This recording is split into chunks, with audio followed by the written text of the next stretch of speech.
जी आपण सप्लिमेंटरी देतो ना सर, त्यांचं सांगणं असतं का तुम्ही मेडिकलवाले सुद्धा सांगतात, वेटेनरीवाले सुद्धा सांगतात का एक सप्लिमेंटरी कंटिन्यू ठेवू नका, 2 महिन्यातून किंवा 1 महिन्यातून तुम्ही पण कंपनी चेंज करत राहा. म्हणजे आता असेल त्यांचं काही विषय आपण एकच कंपनी तुम्ही लावून धरली, तुम्हाला काही रिझल्टच नाही भेटला, तुम्ही काय आणणार?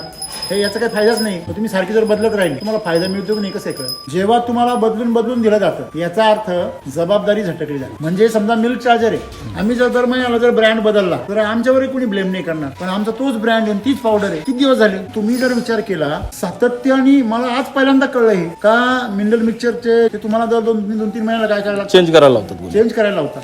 का बरं? कारण त्याची हॅबिट होऊ शकते, त्याचे साईड इफेक्ट होऊ शकतात, आणि जरी झाले तर त्याची जबाबदारी येऊ शकते. किती मोठं सत्य आहे, परंतु हे सत्य का बरं सांगितलं जात नाही? जबाबदारी येईल ना. तुमचं प्रोडक्ट जर तुमच्या जनावरांसाठीच बनलेलं आहे तर द्या ना आयुष्यभर त्याला. आता हा चारा आहे, जनावरांसाठी बनलेला आहे, तुम्ही तोच देताय 10 वर्षापासून. म्हणजे जे आम्ही सातत्याने घेतो ते सत्य राहतं, म्हणजे बदलायला लावलं जातं ते काय राहतं? खोटंच. जी कंपनी दरवर्षी आपल्या ब्रँडचं नाव बदलते ती कंपनी जबाबदारी घ्यायला तयार नाही. हाच विषय आहे ना. बरोबर आहे.